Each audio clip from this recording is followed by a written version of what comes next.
বলি নাই? এই বয়ফ্রেন্ড হিসেবে তুমি আমার জন্য কি করছো? হ্যাঁ, জীবনে কোনো একটা গিফট কিনে দিছো? সেটা তো দিতে পারো নাই। করছোটা কি? পার্কে বাদাম খাওয়াইলে আর ফুচকা খাওয়াইলে বয়ফ্রেন্ড হয়ে যায়? শোনো, বয়ফ্রেন্ড হওয়ার কোনো যোগ্যতাই তোমার নাই।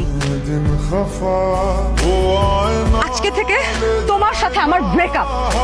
তুমি আমাকে আর কোনোদিনও নিজের গার্লফ্রেন্ড হিসেবে দাবি করতে আইসো না। আর আমি তোরে কি গার্লফ্রেন্ড হিসেবে দাবি করবো? তুই আমার বয়ফ্রেন্ড হিসেবে দাবি করিস না। আর তোমার এই চেহারাটা কখনো আমি আমার চোখের সামনে দেখতে চাই না। শোনো, সময় আমারও আসবে, আর সেই দিন আমি তোমার চাইতে 1000 গুণ ভালো একটা মেয়ের সাথে প্রেম করে আমি তোমার দেখাই দেবো। তোমার মতো ফকিন্নির সাথে কোনো ফকিন্নি প্রেম করবে, কোনো ভালো মেয়ে প্রেম করবে না, বুঝো না? দোস্ত, এখন তো আমাদের অফিসের লোক না, পসিবল না। আঙ্কেলের সাথে একটু কথা বলে দেখবি, আঙ্কেল হয়তো ম্যানেজ করতে পারবে। আর দোস্ত, বললে তো হয় না, পোস্টটা তো খালি থাকতে হবে, তাই না? আর যে লোকগুলো নেওয়ার কথা ছিল ওগুলো নেওয়া হয়ে